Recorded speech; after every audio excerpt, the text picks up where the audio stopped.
Hi everyone, my name is Jessica. I'll be presenting our revolutionary mental health app, Tranqyl. Have you ever paused to wonder about the vast population silently battling mental health challenges, struggling in silence, and not often seeking the help they so desperately need? Quick question for everyone. Have you ever felt overwhelmed or exhausted from work? If so, you can put an I in the chat.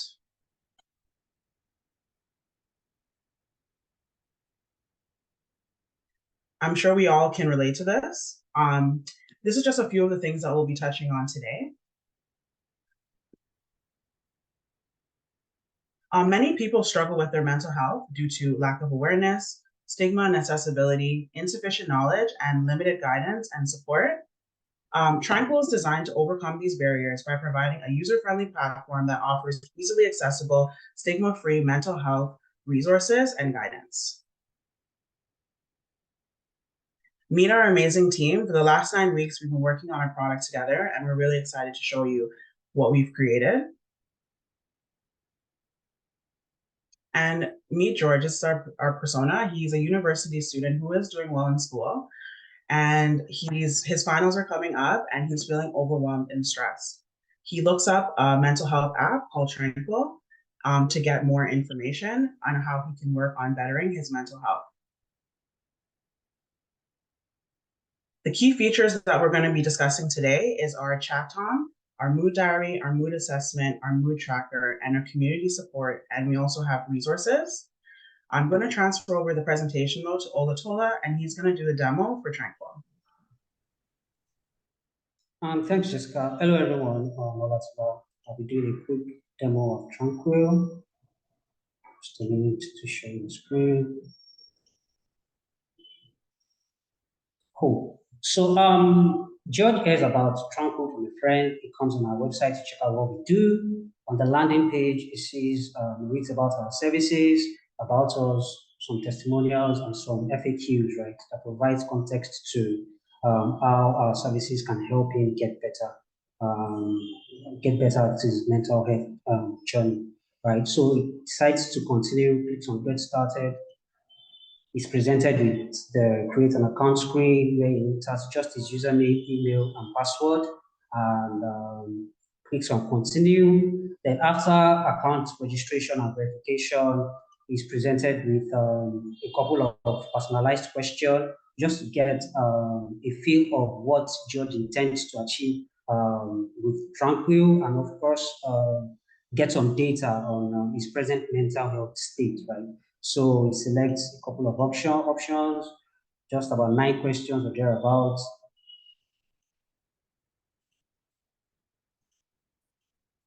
So once it's done, based on complete assessment, it's taken to the home page. So on the home page, this is a quote that is updated daily. We have the mood tracker, charts, and also some tools to help George get better at his mental health, right? So it clicks on mood assessment. It says mood evaluation, progress tracker, and then the chat sum, right? So the chat sum is the personalized companion, right, that will help George discuss whatever, right? It comes here, it types hello, it gets a response, hi, how can I assist you today? I'm feeling overwhelmed, sad, and drained, and then it gets a response coupled with a couple of suggestions, right? And then probably tell me a joke to make me feel better. Of course, here's a joke for you. Why don't scientists trust atoms? Because they make up everything. Really funny, right? So this particular feature is a unique value proposition for us at Tranqyl, because we did a competitive analysis and noticed that none of our competitors actually offer this particular feature, which is a plus for us. And then George decides to evaluate his mood. He's presented with a couple of options to select from. Okay, I'm anxious, I'm energetic, say overwhelmed and sad. Click on submit. So backend, the AI evaluates his mood and returns a couple of issues that George might be having, right? So a couple of issues and their description. So the major objective of this mood assessment is to create an awareness or a knowledge opportunity, knowledge gaining opportunity for you to know that, oh, while you may be feeling some type of way, these are possible issues that you might be having, and then read up on those issues. Then we add a disclaimer to say, oh, we advise you to speak to a mental health professional. And then, of course, you can refer to our resources page for some resources to help you cope with your mental health, or click on proceed to our progress tracker. If you decide to proceed to this, so the progress tracker here on the screen, we have some timestamps, right? And then we have some color-coded modes that you can choose from. So if you select this, a pop-up shows up and you're able to select a particular mode based on how you're feeling at any point of the day. Then this is updated real time based on this. At the end of the day, you have your complete mood assessment, and then you can click on save mood for the day. Once you do that, your mood is saved. So you can reference this later on to get an idea of how you are progressing, right? So say monthly, weekly, or yearly, you can come back to say, oh, last week I was at a 5, this week I'm at a 4, I need to do something better, improve on some other stuff. We also have the mood diary that lets you enter your goals, enter your achievements, or write anything at all that you want to talk about. So by venture from the mood tracker, you came, oh, I need to improve on my mental health this week, and I plan on jogging, I plan on spending more time with my family. You can easily enter that here, and then you save it, and then it's automatically saved here.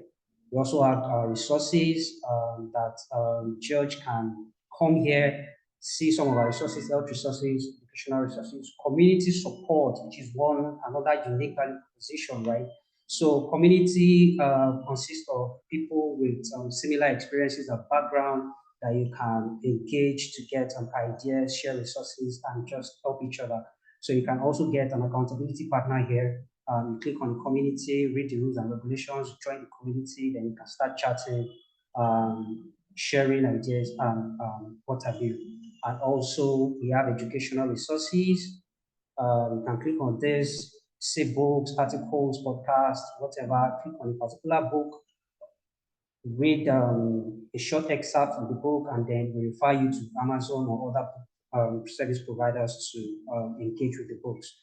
So yeah, this is our MVP for George. I'll now return the mic back to Jessica to continue the presentation. Thank you, Otola. I'm just bringing back up our slides. For our cost benefit analysis, for marketing and promotion budget, we have estimated to be $50,000 per year. For operational and maintenance expenses, $30K per year. So we're expected to have 215K users on a yearly prescription of $89.99, which will bring in a revenue of $19 million. Challenges that we face would be monetization balance, effective communication, creating a user-friendly design, and market research and understanding user needs. Lessons that we've learned. So we want to focus on our users, always listening to what they want and need. We want to keep getting better. So we should keep making our app keep regularly updating our app with new information. Good content is valuable. So we want to keep adding articles and books to our app to keep our information current. And partnerships help us grow. We want a partnership with schools, mental health groups, experts, so that we can become a more trusted, more popular and trusted.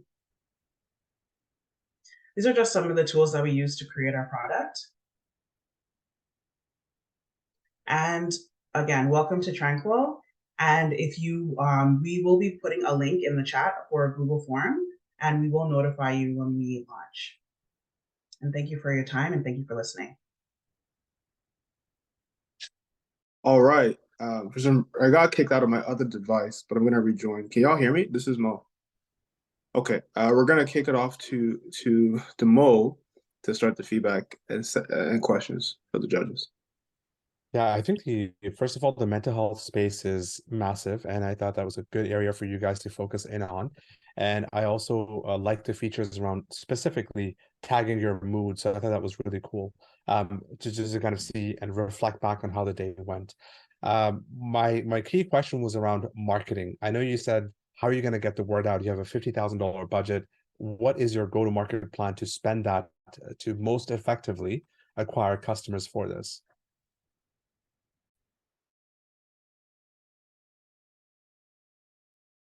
I can take the question.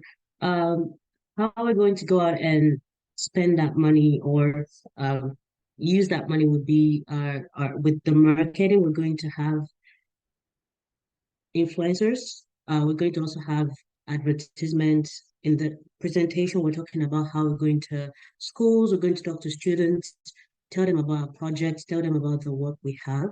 But it will basically focus on social media and also influencers. Understood. Okay, let's go to Melissa. All right, so you're solving a very important problem because a lot of people, especially now with the economy, are getting burnt out. And so my question is, if you're already stretched really thin, what incentive do you have to come on this app and do more work, right? Because somebody might, not have the capacity. And so incentive is one thing. And then the other thing is, I'd like to hear a little bit more about your accountability partner thing that you mentioned. I think that's probably an interesting way to keep getting people there, because I find that a lot of these platforms nowadays, it's that interaction piece that makes it sticky and makes people wanting to come back. So those are my two questions. Okay, I'll take that. So for the first question, one of our major features, like I said, is the community, which thankfully you mentioned. Just share the screen. Yeah, so here, right, you're able to, of course, interact with other users of this particular community. Say I intend to join this community, I read the rules and regulation, I join, I interact with other users, and then in the future, we plan on adding a feature such that you can have a one-on-one interaction with anyone from this community, right? So create rooms, private rooms for yourself where you're able to keep each other accountable on your goals, set goals together, set milestones together. We also plan on including a gamified experience where you're able to track your milestones. And of course, a reward interface, right, where you'll be able to probably reward yourself with gifts or whatever after achieving those milestones. So that's also something that we're looking to leverage. Does that answer your question? Yeah, for the most part. And so what's the incentive for someone, like if you're already stretched for time, what is the incentive to kind of come on here and fill out all the, like, tag your emotions and like do all of that? I'm just trying to think of the average person. It's a great concept. A lot of us want to do this, but I'm trying to think what would be that incentive. And it could just be, personality type. Some people might just be incentivized naturally, but yeah, just thought maybe that's something you could think about. But yeah, no, these are great features that could be helpful. I feel like what would keep people coming back to our app is our resources, because we have different features that we can offer. So we can offer them like something where they can talk to an AI with our chat com. And then we also have books, we have audios, we have music. There's a whole bunch of different things that people can come to our app for. So there's not a specific reason why someone would need to come. You don't have to come and just do the mood diary. You could come and listen to or watch a video, or you can come and listen to music. So I feel like there's other things that are offered to our users. So there's not just one specific thing they have to come to our app for to focus on. Thank you. I would also like to add as well. So for example, the community, let's say, for example, I joined the happy group, for example, and I need someone to go to the gym with, and I'm probably living alone. I don't have anyone I go to the gym with. I can always message someone and be like, who is in my community or who is in my region and wants to go to the gym together. So that would also help in terms of to make people to keep coming to the web app and to find a sense of belonging in the community. Yeah, that's a really good use case right there. Yeah, Thank you. All right, let's go to Phil. Yeah, really important problem that you're solving for. I just want to make a comment that when it comes to sort of diagnosis and things like that, you have to be very careful. So I would not provide any, oh, you potentially have this, or like I would stay away from that. I would separate the education on what those things are from any recommendation based on what they've input. You can still recommend that they see a healthcare professional, but I would not link the two, if that makes sense. Yeah, thanks for that feedback, Phil. We are also working to improve the response, the outcome, the assessment outcome as we go. But yes, I totally agree with you, and we've been discussing this in-house, and we want to improve that response in time.